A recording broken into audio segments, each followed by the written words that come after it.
Today, for today's Tip Tuesday, I've got a special treat for you. We've got James Braxton from Rugged Tribe Entertainment with us.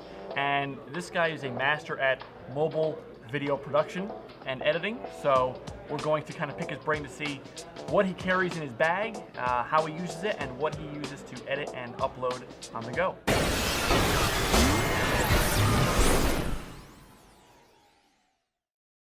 We've actually worked together a couple of times, and I am self-taught when it comes to video production.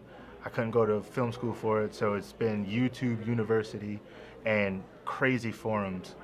There's actually more information searching forums and Googling stuff than there is watching video. So I think you can learn a lot more like going through like forums and then sticking to channels like Film Riot and Indie Mogul's finally back. But that's a huge archive of like learning how to do stuff. So that's pretty much where I got it from, was just learning that. We all want to know what you got in there. Oh yeah, I got a couple of things in here. I got a couple of cool things in here actually. First off, audio is king when it comes to no matter what you use, no matter what sensor you use, no matter what camera you use, audio is most important. So there's this little thing called the MyMic. They don't really make these anymore, but you can get something from Rode, has a similar thing that goes into the back of the phone, and then you have a regular cable here.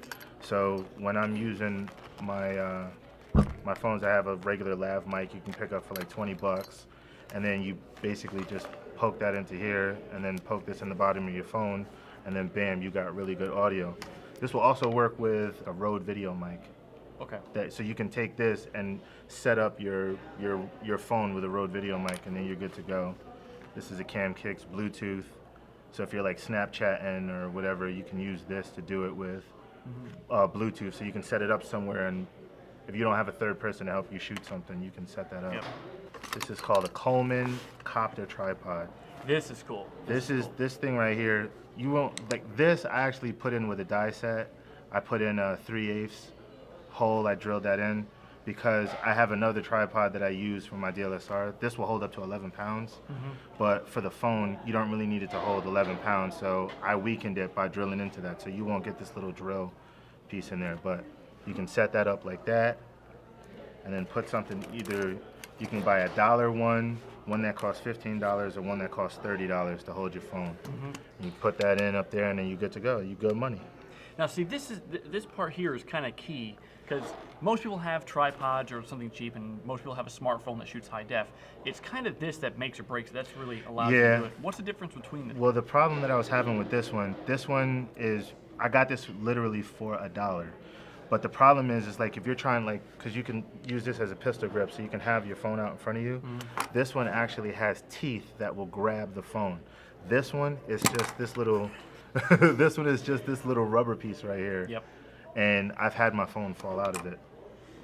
And that's like, if you're gonna do it, I would spend the extra money on something like this, especially something that has a quarter 20 on the back of it. So like say, like with your Tip Tuesdays and stuff like that, right? So if you ever start like a show on Facebook Live or Periscope, so if you were to do something like that, you can have the phone this way. Oh yeah. Because those only work in, you know, we want to put everything in landscape, but if you're going to shoot something in portrait, at least you can shoot it in portrait now and it won't fall over. What's that go for, ballpark? This is about $15. Do they have that on X-Shot, Amazon? Yeah, it's on Amazon. We'll have the link in the description below. Yeah, you can check out all of this stuff. All of it is from Amazon. But I would stay away from these dollar. It's not really worth it. I only have this just so I can explain to people that it's crap and don't get it. You might as well. This is the best one. This is my favorite one. Okay. This is what I use the most. It's called a shoulder pod. It's called an S1 shoulder pod. And this little thing down here is weighted. So it's got like, you feel the heft of that, because it's all metal. Oh yeah, okay. So that helps you with stabilization. Like I shoot on an iPhone 6s Plus, and I have the stabilization in there, the optical stabilization, but a lot of phones don't. You know what I mean? So this is probably my favorite thing to use. And then you get the strap. It's got a quarter 20 on the bottom of it, so I can take this and add it to the tripod.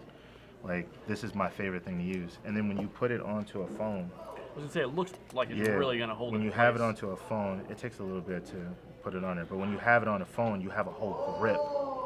You know what I'm saying? And when you spend how much money on your phone, spend a couple more bucks to make sure that it's not going to fall out. Yeah. Exactly. The only thing with this is you have to be careful, because if you tighten this up too tight, you'll crack the lens. So what I do is I tighten it up this way with my fingers until you can't turn this anymore. Yep.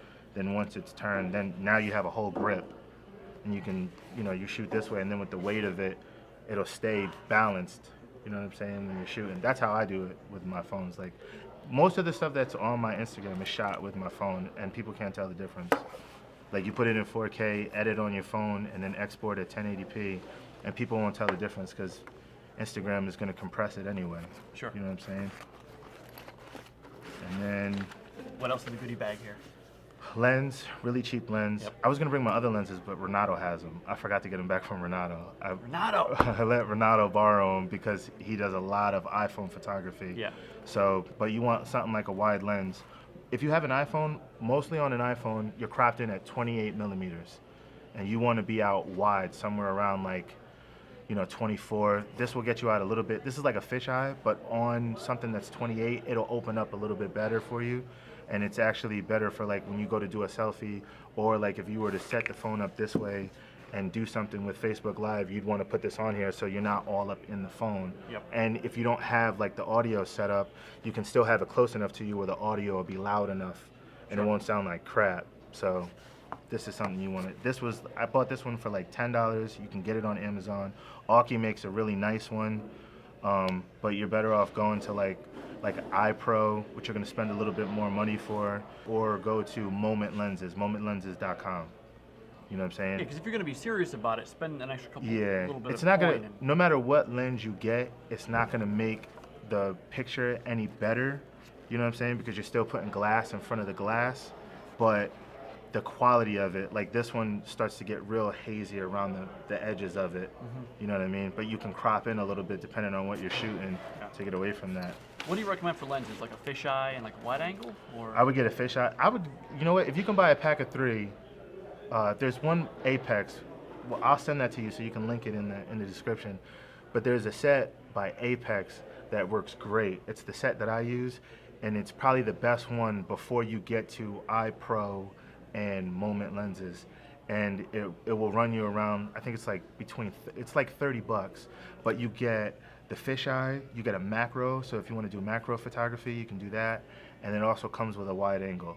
So you can go, I think you can bang out from like 28 to around 20 millimeter, which is perfect for, especially if you're going to do any kind of vlogging or whatever. Yeah, the macro lenses are a lot of fun. Yeah, because you can do like the Renato has some real. If you go, you should link Renato's Instagram down there. Yeah, you have to. Okay, I'll do it. You have to do it because we did a video together about it, and he was getting up to like chains and like shooting like rust and all the different patterns with the macro I've lenses. seen those. And you can literally get like 4 inches to your subject with just you can't do that with the regular lens on the phone, but you can get up to like 4 inches, and it makes everything pretty cool depending on the composition of the picture. It's exciting for me. I thought it was great watching them, do it. Yeah. And now you can shoot raw on your phones with an app. You're gonna pay for it, but you can shoot raw and then take it into like Lightroom Mobile or take it into Snapseed because they do raw DNG files. This is more of just like a tip. This thing right here is just more like a tip. Like if you drive past like a Goodwill or a thrift shop, stop in it and walk over to. I got this for $3 and it's a $65 tripod. So definitely go in and check that out. No shame in Goodwill hunting. And then lastly, it's just going to get the GoPro suction cup. That's key for your phone. Yeah. That's real key. And that is correct. That wasn't a flub. It's GoPro It's for GoPro. the phone. So GoPro for the phone. There's this thing right here.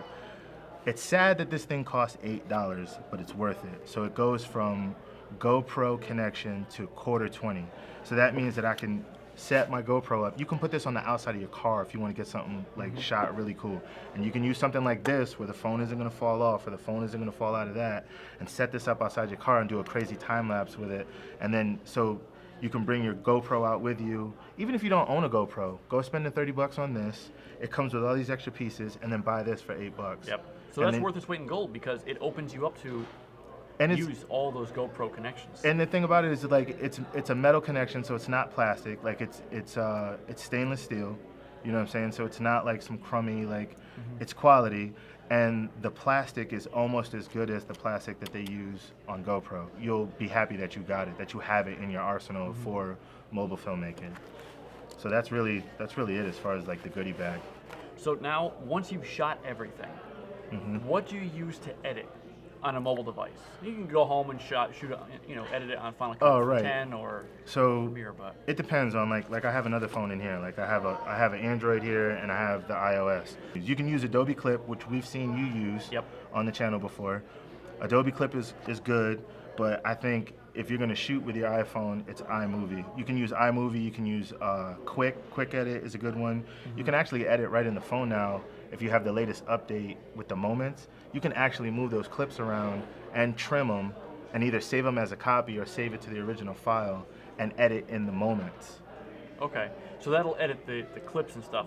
Could you add like music and text to that? You can add, well, not on, it's very basic on the moments, but if you use the iMovie, it has a couple of like text that you can use. It has a couple of titles that you can use, but you can't really like move them. You can't get too creative with it. It's very basic.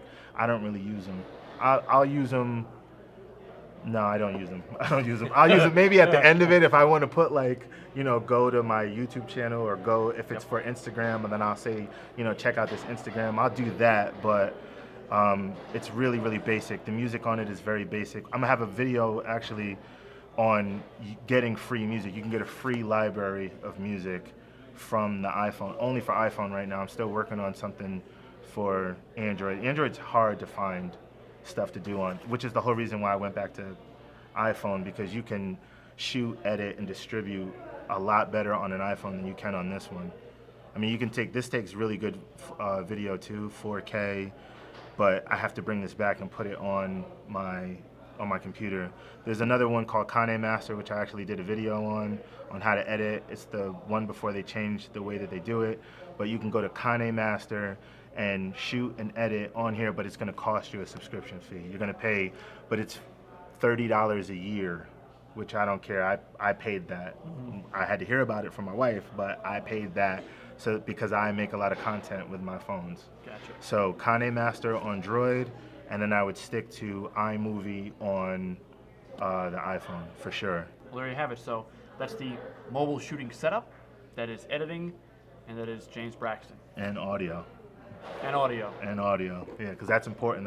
That's more important than the actual picture. It really is. I mean, audiences can forgive a little bit of grainy video, but if the audio is bad, they're on to the next video. I don't even bother with the video. I can't do it because the audio sucks. It could be in 4K, but if everybody's showing like this, I don't want to watch it. I can't watch it. I can't do it. Thanks for having me on, man. This was fun. Thanks for stopping by.